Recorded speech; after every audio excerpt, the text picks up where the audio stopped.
Vamos falar mais sobre isso. Vamos chamar o Paulo Renato Soares, que está ao vivo com o secretário da Polícia Civil, o delegado Alan Tornovski.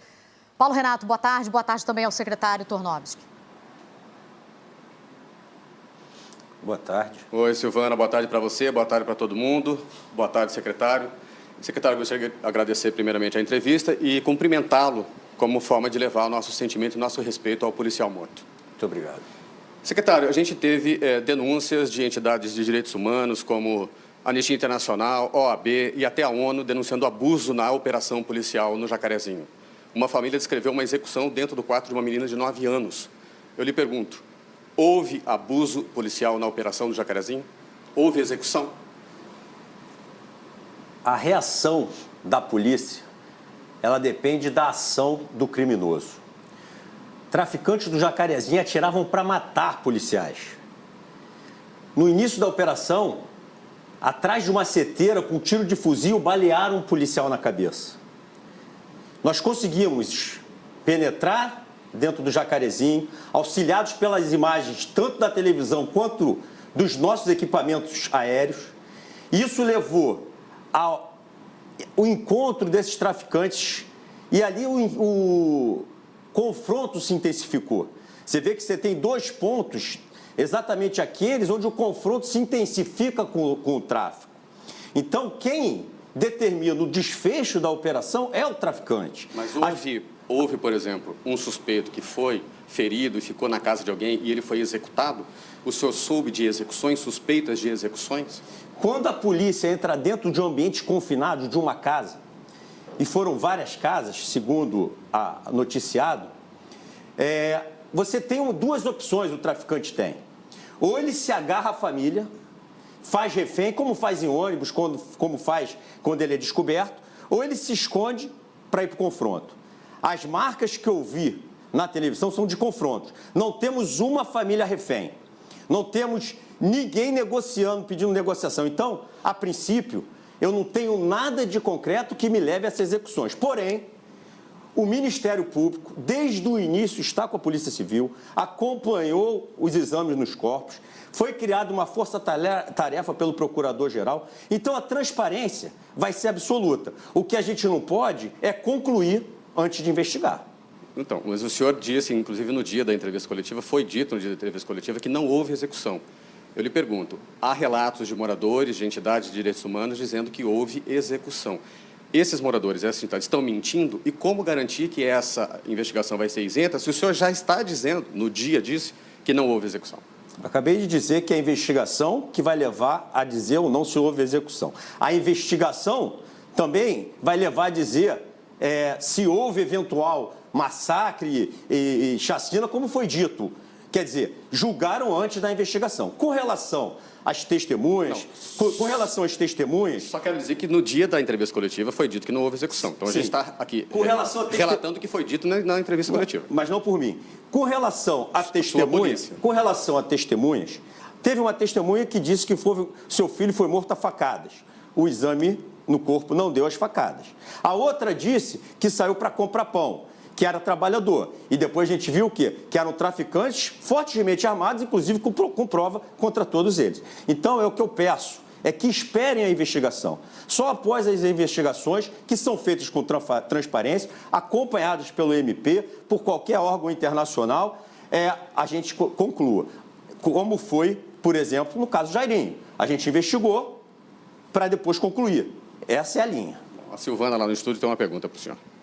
Oi, doutor Tornovski. Primeiramente, obrigada aí por dar essa entrevista ao vivo aqui com a gente no RJ1. O Ministério Público anunciou agora há pouco, o senhor mesmo disse, né? O senhor comentou aí na entrevista com o Paulo Renato, a criação de uma força-tarefa justamente para acompanhar as investigações da Polícia Civil, que não deixa de ser aí um controle externo das atividades da Polícia Civil. O senhor vê isso como um apoio ou como uma desconfiança? Um apoio e uma necessidade. Nós precisamos de controle externo do Ministério Público para que com as conclusões que se chegarem sejam de confiança da população. Nós temos o apoio hoje de mais de 90% da população da nossa ação. A gente hoje é uma luta do Estado contra uma facção criminosa. Eu estava falando com o Paulo que uma semana antes, a facção criminosa na cadeia, os líderes, falaram que não aceitariam mais ações nos seus territórios porque a gente não combatia a milícia ou, primeiro, um abuso, mandar recado. Segundo, no início da gestão, nós neutralizamos 17 milicianos em ação. Hoje, prendemos 7 sem nenhum tiro. Ou seja, o resultado, a reação da polícia vai sempre de acordo com a ação do criminoso. Secretário, esses confrontos deixam a população ali vulnerável. Toda vez que acontece esse confronto, ela é subjugada pelo tráfico e também a polícia faz o trabalho dela e deixa aquela população ali sob risco. A gente tem aqui algumas perguntas que foram feitas pelo Antônio Carlos Costa, da ONG Rio da Paz, que tem sede lá no Jacarezinho, inclusive. Ele pergunta: em que política de segurança a operação estava inserida? E depois da operação, dessas operações, tanto a comunidade Jacarezinho como tantas outras comunidades, elas ficam mais seguras depois desse tipo de operação?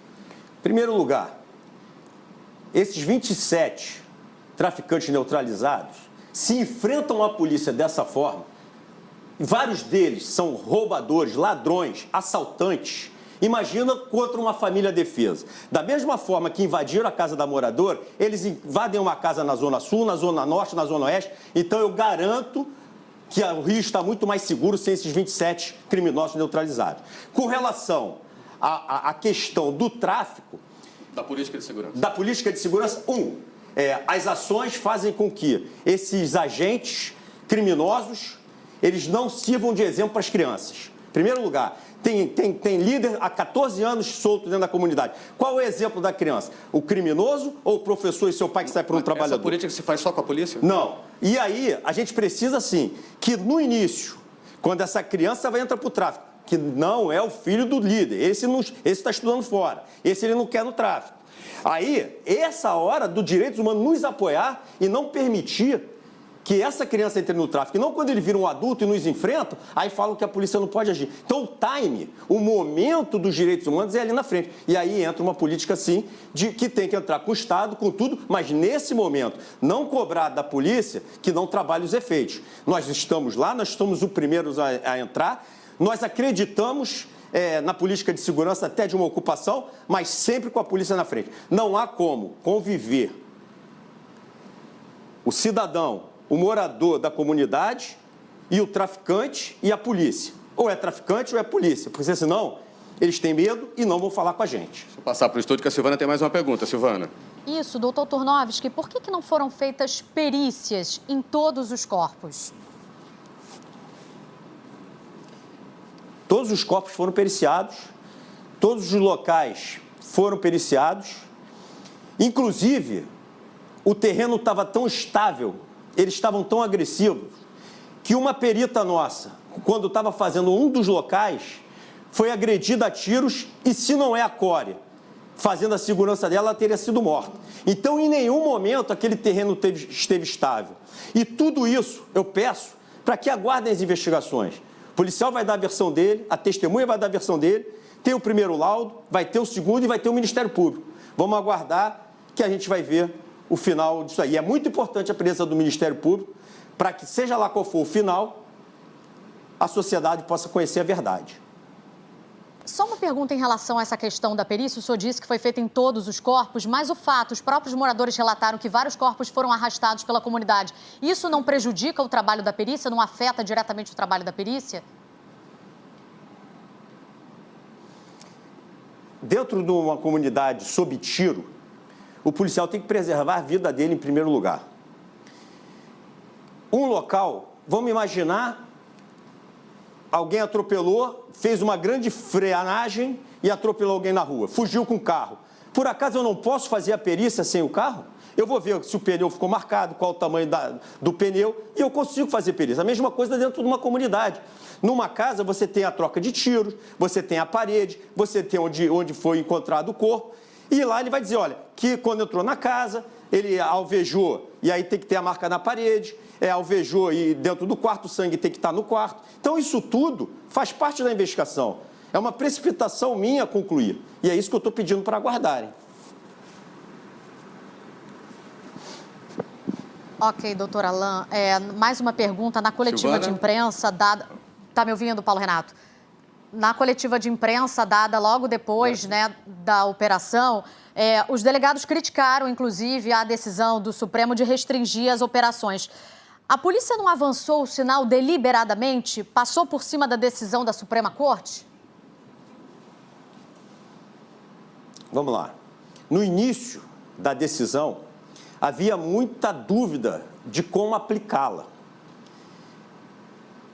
Hoje, a gente chegou a um protocolo de atuação, comunicar ao Ministério Público, acompanhar a investigação. Então, a polícia hoje trabalhou totalmente dentro da legalidade imposta pelo Supremo Tribunal Federal. Não é excepcional traficantes numa laje entrando dentro da casa de moradores. Não é excepcional um tiro na cabeça de um policial na entrada. Não é excepcional granadas mostradas para todo o Brasil explodindo no Jacarezinho. O que vai ser excepcional, então? Secretário, o senhor lida com a questão das favelas há muito tempo, participou da ocupação do Alemão, o senhor tem algumas críticas ao PP. O que o senhor hoje sugere, qual é o seu projeto para devolver esses territórios às pessoas que são dominadas pelo tráfico e também enfrentam esse tipo de confronto todo dia? Em primeiro lugar, nunca avisar a operação. Pergunta ao interior, à Baixada, a Niterói, se eles ficaram satisfeitos com a migração dos traficantes quando se avisava uma operação. Mas é a ocupação do território. A ocupação do território, eu sou a favor. Desde que feita com a Polícia Militar, com a Polícia Civil, não pode ter traficante e entre os serviços. Isso está sendo estudado e isso pode voltar, mas é uma decisão do governador. Por enquanto, até chegar esse projeto, o que eles querem é que eu não volte no território deles. Essa confusão, essa discussão, eles são articulados, eles são politizados, eles têm dinheiro do tráfico de drogas e de assaltos. E essa confusão, essa articulação é para que eu não volte amanhã a combater dentro dos seus territórios. Eu espero e eu também quero que eu vá combater uma única vez e o Estado retome. Mas isso é um processo que depende de uma política que está sendo estudada.